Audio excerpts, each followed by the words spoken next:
Race fans, welcome back to round 2 of the 2025 SRAM Downhill Southeast Series. We're here in Sequatchie Valley, Tennessee at the Trials Training Center for another rowdy weekend of racing at this classic venue.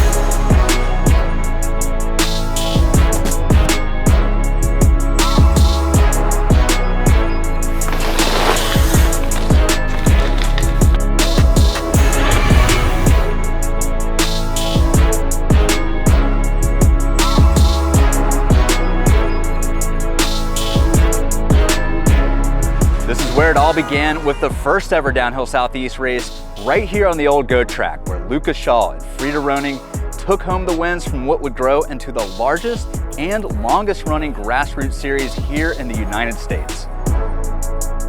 It's been just 3 short weeks since our season opener at Ride Rock Creek, where Luca also sealed the win in men's and Callie Stewart staked her claim amongst a strong women's field. Southern Gravity has etched out some fresh new sections on this beautifully steep and exposed track tucked deep in the heart of Southern Appalachia. So let's head down to the pits, check in with some of our racers, and find out how this weekend's course is shaping up.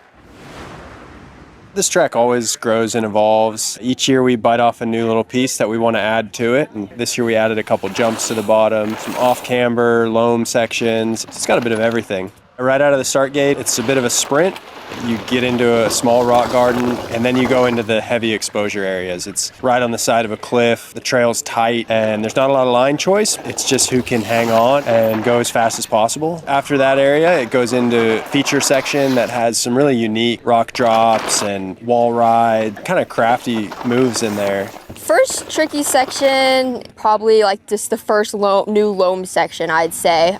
It's kind of got like a lot of roots in it. It's like an off camber. You can either go really, really tight and go the outside line, or you can go inside line, and you have to like hold on for dear life with your tire. I'm trying to go as outside as possible so I can get into that turn and then try and jump over that log. But then there's also the part below it that's kind of the same, where you got a high line and a low line. That's scary. It's probably the trickiest on the entire course. You got like a right-hander that you're trying to make, but like you usually get pushed outside. So you got to try and get your braking done and try and set up so you can get to the right as much as possible. Trickiest section, split 2, probably trying to set up for that last downhill section. You're trying to set up to go up to this new loam. It's pretty tricky trying to get up there, but just do it again and again, you'll get it. Coming into the last part of the track, we have this speedway, probably one of the most key parts of the track. You come in from an off camber and you just need to hold it wide and hit the first step down and then a nice step up. You need to carry your speed into it. If you carry good speed, keep your momentum, I think you're gonna gain half second if you hit it really smooth.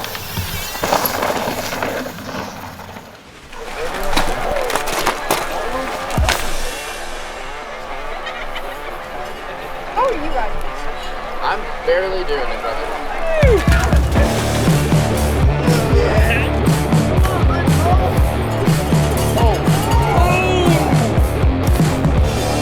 All right, Sean, we're about an hour out from racing. You just wrapped up pro practice. We've got a couple inches of rain overnight, and I know we've got some sections getting pretty spicy out there. Give us a little rundown on how you see this track developing going into our race runs. There's really one crux to the track right now. There's a steep section that is staying pretty muddy. There's multiple lines in there, and that's where we're seeing the most riders going down. So I think if you can get through there clean, you're going to have a great day. But overall, this is just typical TTC racing. The track always develops like this, it seems like, and I think the guys who have raced here a lot of years, they're going to be at the advantage today.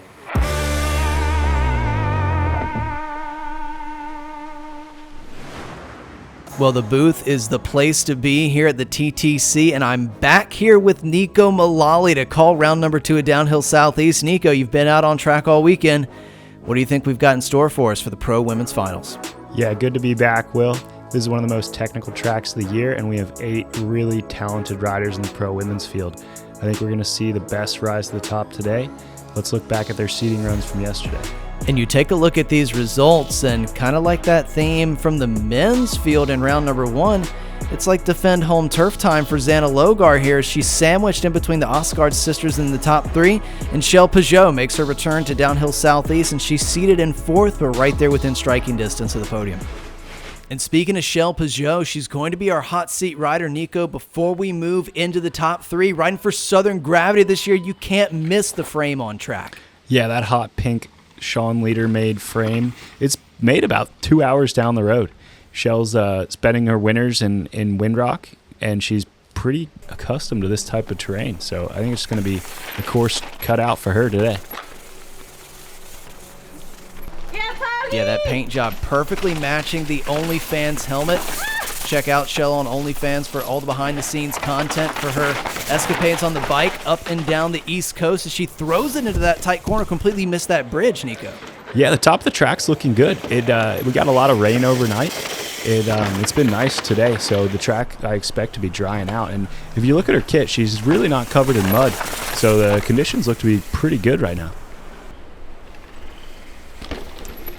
Butter smooth off that drop. See that RockShox boxer working well.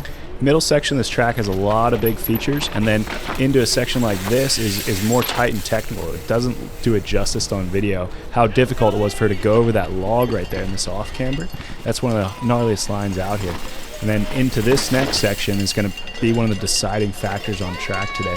It's a steep section. It's still pretty muddy. You can see all the water running down the track into a tight turn that's hard to carry speed out. So let's see how Shell hits it. Well, she kept looking ahead there, so she had the eyes pointed to the exit, rode with confidence, a little bit of a stall, but I think a lot of folks are going to have some issues there.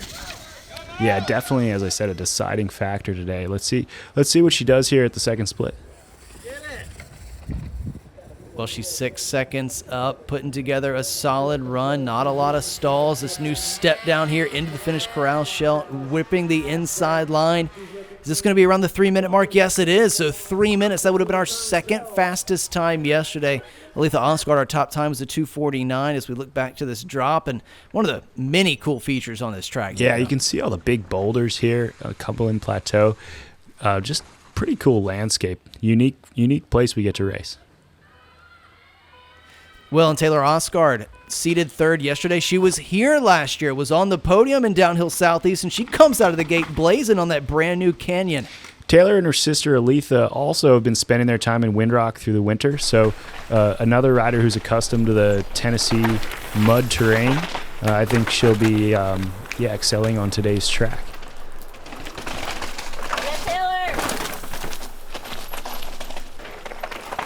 Yeah, I know riders are just so excited to get out here, get racing, get their season started. And, I mean, what a treat to have this track here at TTC. And she's up here by 2.7, looking like a good run. I'm liking the posture on the bike, looking very confident. Yeah, 2.7, a lot in that first minute of track. You can see, there's a lot of big rocks all around up at that top section, but the trail itself isn't a whole lot to separate people. It's pretty one-lined in that first section. It's really here between splits 1 and 2 where we're going to see a lot of separation today. So let's see if she can extend that lead that she's got. Well, she went outside right there where Shell went over that really committed log feature. So that might have just dropped some time back for Taylor. Yeah, I do think Shell's line might have been faster there, but there's a lot of cat and mouse going on through this section. So, she's getting a little bit loose here in this gnarly steep section.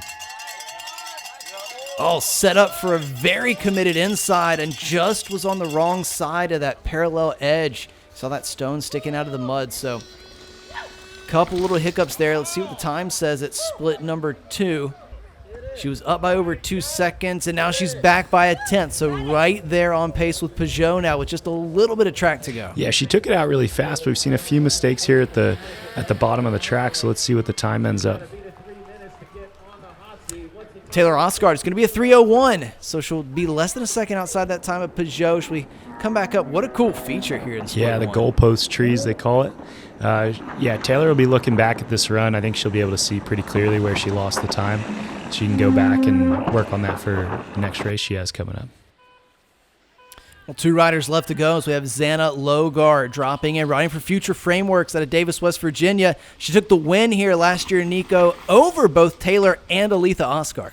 Yeah, Xana, a really unique rider. She does both cross-country and downhill, and she's probably equally talented at both. This year, she's a first-year junior, so she's going to be focusing a little more on the downhill side of things. Going to be competing in most of the World Cups in the junior women's category, so it's exciting to see what Xana can do. Trying to anchor up there, and she's off track. It looked like she clipped her bar maybe on the rock on the right. That was a pretty tight pinch. See if she can get it back rolling again. She looks to be okay. And she's only lost 3 seconds there. That's pretty wild. That was a hectic crash. Yeah, I mean, you could see how long she was on the ground. It just speaks to how fast she came out at the start. Well, and she looks to be right back up to pace, whizzing by the camera right there. Plenty of track left to go with some technical challenges. Yeah, and looks to be riding all this stuff feet up. It's a lot more technical than it looks on camera. It's always tough as a racer after you have a crash to be motivated to keep carrying on with the same level of risk as you were planning to take once there's not as much on the line. I think for Xana, she knows she can still salvage a podium, so I think she's going to try to pick up the pace here even after the crash. Well, and that was faster than Shell through that section. You could see she got a crank in, was right back up to pace after that really technical outside line. And, you know, Xana's going to have a lot of pride. She's trying to defend that win from last year, and she's pulled back time, Nico. It's 1.16 in the green. Back into the green even after the crash. Smoothly over that. Well, what a run right here. A gutsy performance from Xana Logar, and she goes fastest at 2:56. We got to take a look back up at that run. Here's the crash. Yeah, you could see she clipped her right hand on that rock. It's very narrow. It's really the only way off of this mountain. And, just threw her over the bars when she clipped her hand on that rock. Was fortunate not to get tangled in the tape, so she was able to pop back up and put together a great performance. So we've got our final rider, our fastest rider in seating, Aletha Osgaard, fresh on the Canyon Collective Factory team. Looking for a win here, Nico. Yeah, a lot of hype around Aletha, and I think for good reason. She's a really talented rider. She's putting in times that would be right up there in the elite women's category. She's a first-year junior. She and Xana are the same age. They'll both be racing the World Cups in the junior category this year. And Aletha has a bright future ahead of her. She's, as I mentioned, one of the best riders in the world. Yeah, the future just as bright as this TLD kit. In my eyes, I thought they were deceiving me, Nico. That's 8 seconds at the top. 8 seconds out of the first minute. I guess, with a crash from Xana, her biggest competition, it's totally understandable, especially the way she's riding the bike today. Yeah, that RockShox suspension just eating it up, looking dialed. I'm loving those mid-rise handlebars as well, just looking super comfortable on this new rig. Yeah, definitely more of an upright position on the bike on a steeper track like what we have here today. I think that suits the terrain really well. And, those would typically be high-rise bars. I got to call them mid-rise, those, because, Dak's at the upper end, so she's not quite that level. Yeah, we've recalibrated with the Dak status. And look at this inside. That was perfect. Inside feet on the pedals. She's been riding with Luca, her teammate, all weekend. And when you ride with faster riders, you latch on and pick up to that. And she almost looks like Luca on the bike here in this run. What an incredible display. First time out on the factory ride for Aletha Osgaard. Surely it's going to be a win here in the debut for the newly minted Canyon Collective Factory rider as Osgaard crosses the line. Going to take the win here at round number 2 at Downhill Southeast here at the Trials Training Center. Little redemption from those demons having a crash last year here, Nico. Yeah, watch this inside line. So impressive to be able to ride that feet up with how slick the conditions are through that turn. Here's your pro women's podium. Aletha Osgaard taking the win. Xana Logar in second, Shell Bizot in third. Let's hear from Aletha. I loved this course last time. Last time was a little unfortunate because I crashed, but I'm so happy to get redemption, and this course is so sick. It's like the biggest mix-up. It started off really, really dry, dusty. Couldn't ride behind someone because it was kind of like you would get dust in your face. Then it went to straight mud, like mudder, and then today it actually dried out a bit from the sun, and it's been delightful today. Nico, another healthy field of pro men here for round number 2 at Downhill Southeast. 26 strong in this pro field, and we got some really talented riders here in the sharp end. Yeah, super tight at the top. Austin Dooley making his Downhill Southeast debut for the season. Only just under half a second ahead of Colton Peterson, who I think is his first downhill Southeast race and first downhill season ever. So really tight up at the front. Notable rides from yesterday, Christopher Grice and Luca Shaw both crashed in their seeding run. They're both riders that we expect to compete for the win here today and are still near the front of the field despite having some trouble in their seeding runs. And what I see, Nico, is a young Benny Duvall kind of riding well above his years, mixing it up right there in the top 5. This is going to be a good one. And we're getting this race started off with a bang, folks. Evan Metcalf, our hot seat rider. Before we get to the top 8, Nico, he's rocking the number 4 plate because he's been off to a hot start this season. Yeah, had a great start to the season, 4th at the first round at Ride Rock Creek just 2 weeks ago. He also won the opening Continental round in Costa Rica just about a month ago. Took the win there. So yeah, he's off to a blistering start for the season. He has a bunch of really good results in 2023 in the junior category. Was on the podium with Ryan Pinkerton a lot, leading the charge for the Americans. And he's just floating over this terrain up here at the top of this track. Split number 1, it's a 57.04. That's right in touch with our fastest first split from yesterday. Yeah, Evan looks so smooth on the bike. It's hard to tell how fast he's going, but he's carrying really good speed around these turns.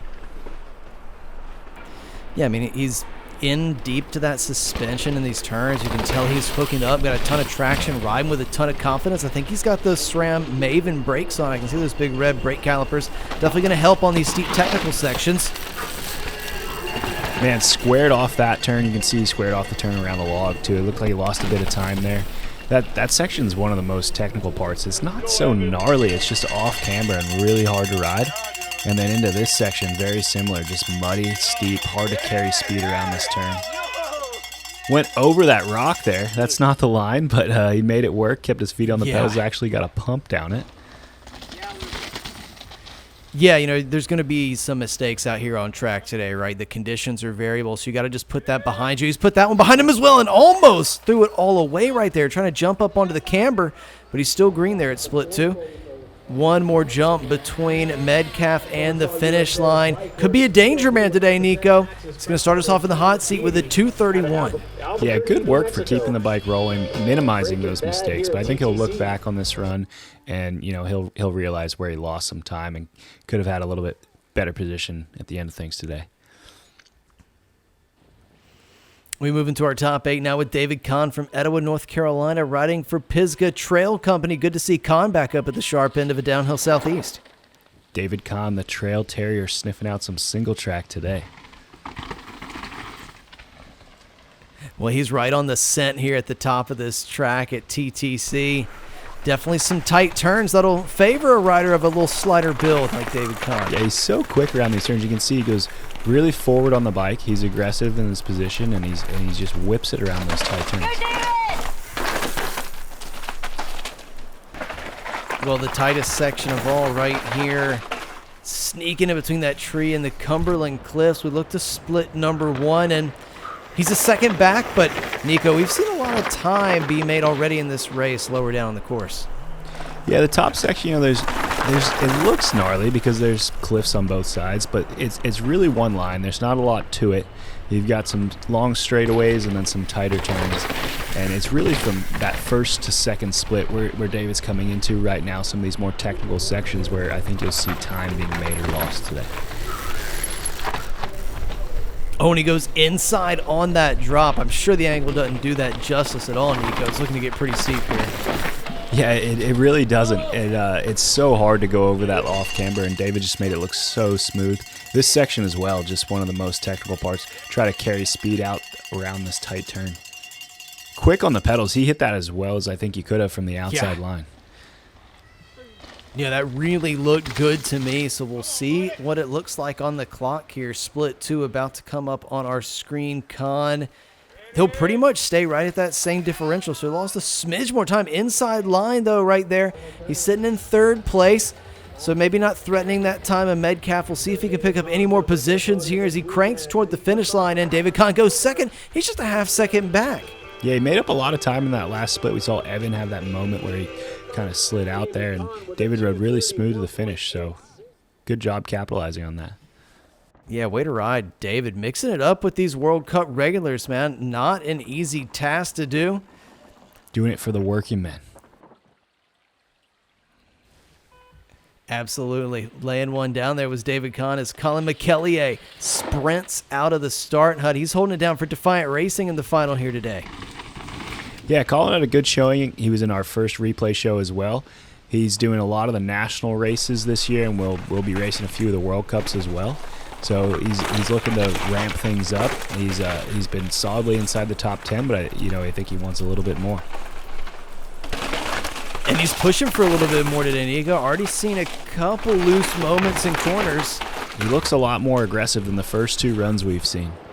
These guys will definitely be motivated to push. And it says so on the clock. He's just a half second back. You see him sliding that turn. He's really laying into it. Again there. He's just on the ragged edge. Maybe just trying to find the boundaries of traction, knowing that these conditions have been changing all day. Got a little thrown forward out of that compression, so he's certainly swinging for the fences here. It's going to start to get a little trickier.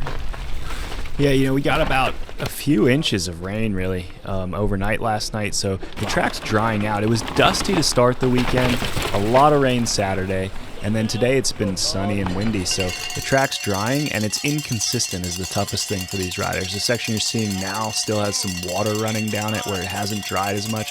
Other sections that maybe are more in the direct sunlight are going to be drier, so these riders are trying to read the track. It's dried more than they've ridden it since the last practice run, so that's why you see Colin getting loose in some of these turns. He's trying to read it as he's going. Yeah, even loose there around the right-hander, coming into view for split number 2, so he wasn't able to hold that high line. McKellier going to dive into that berm. 8th place in the overall after round number 1, and he's going to go just outside that time, so he's 0.65 back. A little bit hectic run there, Nico, but he pulled it together. Hectic. We saw 3 riders ride this track a lot differently so far, and all their times have been about a half second apart. So it's pretty interesting how you can have 3 different techniques, end up with almost the same result.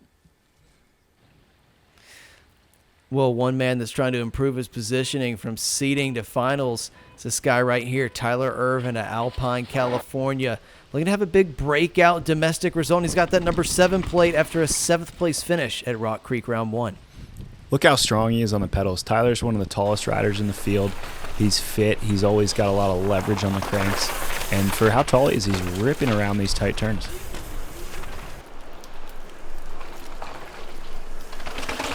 Man, that shot never gets old at the Cumberland Cliffs. And Irv on that framework spike this year, and he's right in touch. 0.7 back at split number 1. I think that's right where he needs to be, close there at the first split, and then between 1 and 2 here, he's got some bigger features. You see him going over these big boulders at the beginning of this section, and then into the more technical stuff as he lands this drop and heads into the off-camber section. And he dwarfed that drop, Nico, kind of made it look small, so he's using all that range. Yeah, you can see being a taller rider, he can just absorb that stuff. 1 foot on the pedal, and he's still just soaking up the bumps. About foot planted it off that inside log. Let's see what line he chooses here in this tech section. Oh, straight down the inside with tons of exit speed. Didn't even put the foot down, although he had it there just in case. Yeah, you can see how much speed he carried through the apex. That's really the key to that, is he had the bike just never really get hung up. Oh, and it's done well for him on the clock. He's 2.21 up, another inside right there. Irv getting those feet loose. It might be a flat pedals wins medals kind of day here at TTC. Tyler Irvin crosses fastest, goes into the hot seat, going to bump Metcalf off. He's 3.42 into the green. He made a lot of time in that last sector as well. You saw that. That's huge. He went left foot off, right foot off. Here, watch him come through the inside here. As I said, just carries the momentum when he G's out. He's got 1 foot on, but he doesn't get hung up. He just lets the bike drive through the apex of that turn, and I think that made him a lot of time compared to the first 3 riders we saw. Yeah, that was some super committed riding from Tyler Irvin. He takes that hot seat by 3 seconds as Luca Shaw for the Canyon Collective powers down into the track at TTC, and the huge gap right off the top. Man, that second gap that he pulled is huge. I wouldn't be surprised if he's the only rider we see pull that today. You end up just landing so committed into a pretty crucial turn. Your braking point is so precise, and you're coming in so much hotter by jumping that. So most riders opting to roll so they can set up for the turn. Luca jumps in and still butters the turn.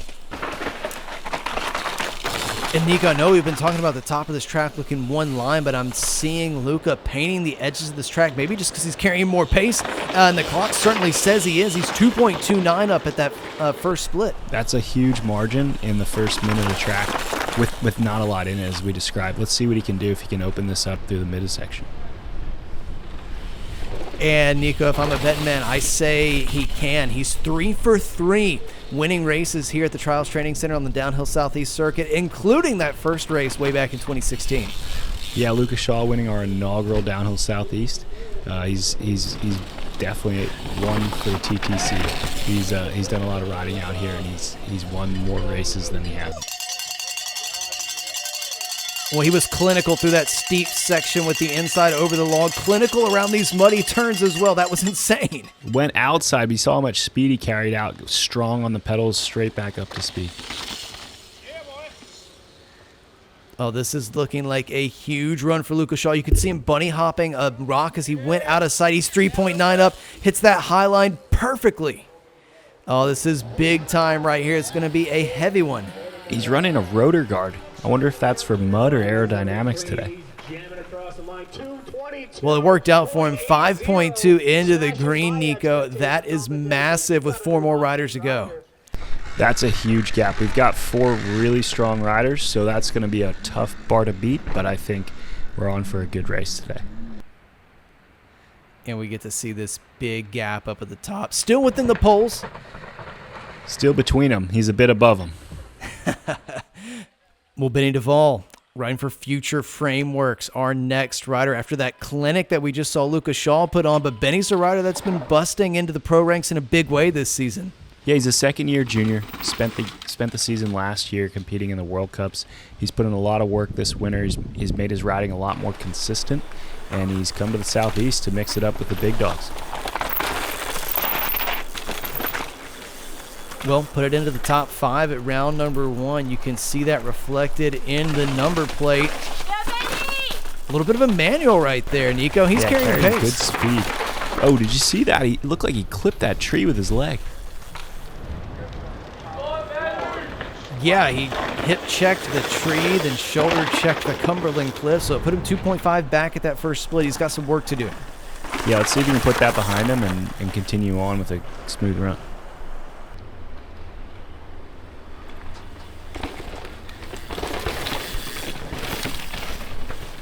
Look good through that drop from where I'm sat, but now he's getting into the most technical sections of the track. A little bit of a hang up right there and goes outside. Yeah, not the quickest we've seen through that section, but man, it's tough once you've got a mistake like that at the top of a run to put it behind you and still commit to the same level of risk. Oh, he's committed here on the inside, both feet up, and rips that. One of the fastest riders we've seen through the inside of that turn. Wow. Yeah, kind of got me speechless for a few seconds after that. Did not expect him to hang on to that. Oh, and it's been a loose one for Benny Duvall, so he's 5.17 back at split number 2. Going to be tough to mix it up in the sharp end, giving that much time back, but he's going to wrap this run up. Going to 4th place with a 2:28. We've got to see some of those moments again. Not a bad time at all. I mean, 5 seconds back. We're talking about Luca Shaw here. This may be one of the faster times we've seen all weekend from Luca Shaw. Benny coming in here on the inside. Watch him just commit to just letting off the brakes and keeping the bike rolling through there. Get a pedal kick out of it and a pump down the other side. Well, Nico, let's check in with Luca in the finish corral. 2:22. What do you think the winning time will be? Do you think that'll be enough? Hope so. There's definitely some time left up there, but yeah, you kind of got to roll the dice a little bit, so we'll see. Hopefully it holds up. Cool. Good job, man. Thank you. We are into our final 3 riders. Chris Grice was 3rd on the day yesterday for seeding, running for Generation Specialized, the guy that's had some great results here at the TTC. He was 2nd to Asa last year and took a win here in 2023. If you look back at the seeding run yesterday, Crispy was 2 seconds up in this first split over everyone. Had a crash in that steep technical section, but he was absolutely on fire coming out swinging. So let's see what he can do here today. Oh man, this would be one of those sections that he put so much time into the field yesterday. You can see he's just light on the bike, lightning quick around that tight turn. Split one here, and he's up, Nico. Luca. You know, he wants to come out here swinging, and he wants to show the guys who's... Oh my goodness! Not where you want to crash. Oh, that was heinous. Man, that's a tough one. Wow. Looks like he's back up and rolling. Covered in mud, but he appears to be okay. That's what we're all looking for. You know, these are preseason races. A good chance for guys like Crispy, who are World Cup riders, to get their feet wet. You don't want to see him taking a big slam. But it looks like he's all good. Wow, so glad to see Chris Grice back up and running. I'm not even sure how he's got mud in that many places. Crispy would have really wanted to go for the win here today. And, you know, he had to ride that way to get it. And I think he should be proud of the way he took that race out. Yeah, these early season races a good opportunity for folks to push their limits. Crispy swinging for the fences here. Unfortunately, not his day. We're going to look back at a couple clips on this run because he sure was on it at the top, and that crash just seemed to come out of nowhere right there. You see from multiple angles. Yeah, it's a pretty flat turn, kind of a shark fin, and just push the front wheel over the edge of it. Well, 2 riders left to go to decide who will come out on top of round number 2 at Downhill Southeast. And this is Colton Peterson, a new face here in Downhill Southeast, but a 2-time Big Mountain Enduro Series champ. Yeah, Colton, this is his first season doing a full year downhill. He's obviously one of the best enduro riders in the country. But, yeah, ramping it up. He came to the Southeast. He's going to race this weekend, the next 2 events coming up on the national level. And he crushed it yesterday, almost just a half second off the win. And I think, you know, he'll be on for one today. Lucas, we'll see what he can do against Lucas Time.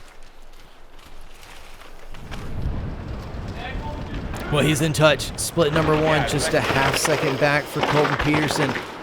Great to see him out and about on the downhill circuit. Tricky little left-hander through there smooth.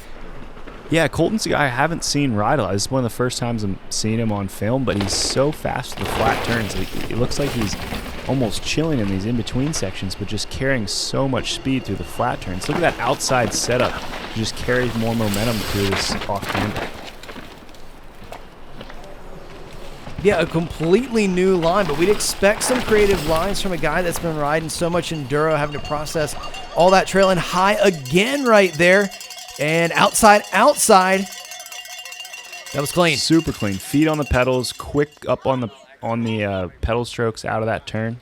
And these slower sections are something that enduro riders would be more accustomed to. The high-speed stuff may be new for him with downhill. When he's in second place, Nico, so he's really putting it to this field of experienced downhill racers here in the Trials Training Center. Loose as can be on that final turn, and Peterson's going to put into second place. 2:51 for Colton Peterson. Super impressive Really ride. good ride. I mean, we're talking about Luca Shaw, a guy who's had multiple World Cup podiums. For Colton to come out here and open up his downhill season with a run like that, he should be super happy with it. That leaves us with just one man at the top of the hill, Austin Dooley from Yucaipa, California. Oh, Dooley putting down the pedals out of the gate. He really wants to open up his season here on the East Coast with a big result, certainly capable of taking the win. Absolutely. And Dooley's a guy who's had a lot of good results at the World Cups over the past 2 years. He wants to start this season off for himself with a win against Luca Shaw. That's what he came here to do. That's what he's going to be riding out of the start gate, trying to set off on a run for the win today.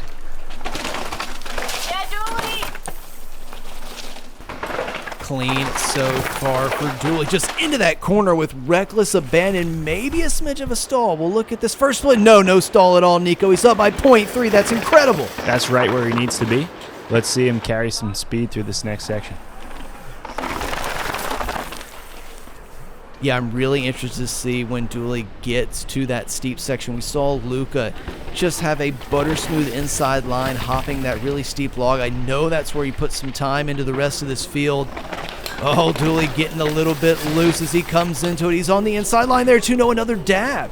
Another dab didn't look like it cost him much, though. He went for the most committed line, and I think that's going to pay off for him even with a little dab. Oh, and he anchored up early to get down to the inside, puts the rudder out. Smooth through there. Clean through Really that clean. right-hander. This is the man. Oh, absolutely, and he has been on the rise. He's been on the podium at national champs for 3 years running. 2 straight silver medals. Oh, he's still green, Nico. 0.3 Still up. green. He's just got this last motorway section. Foot off. What can he do? Austin Dooley trying to hold that advantage to take a win here at the Trials Training Center. He goes second place. Half a second outside the win. Luca Shaw going to hang on by a couple tire knobs here. Look at the relief on his face. He knew it was going to be a tight one, Nico. Yeah. Really tight racing at the front of the field. These two guys are going to be flying the flag for the U.S. at the World Cup this year, so it's awesome to see him racing here today. Yeah, Dooley just getting those broad shoulders through that tight squeeze. Here's your podium. Luca Shaw going back-to-back to start off the Downhill Southeast season. Austin Dooley in second, and Colton Peterson showing everybody what's up with a podium. Let's go down to the finish corral and hear from Luca Shaw, our series points leader. Yeah, two out of 2 so far this year, so can't complain with that. Such a fun weekend out here. It's totally different conditions than round 1, so I was loving it. It was really hard. Like, I crashed in the quali, so it was hard to find that balance of like how fast you can go. Really technical track, so it was a challenge for everyone and really fun to race in these conditions. No, I like this place. I like racing here. I don't come here that often, so I feel like it's always exciting to kind of ride a new track and mix it up. And it's a lot different than last time I was here, but it's always like these conditions, like pretty greasy and wet, so I love it.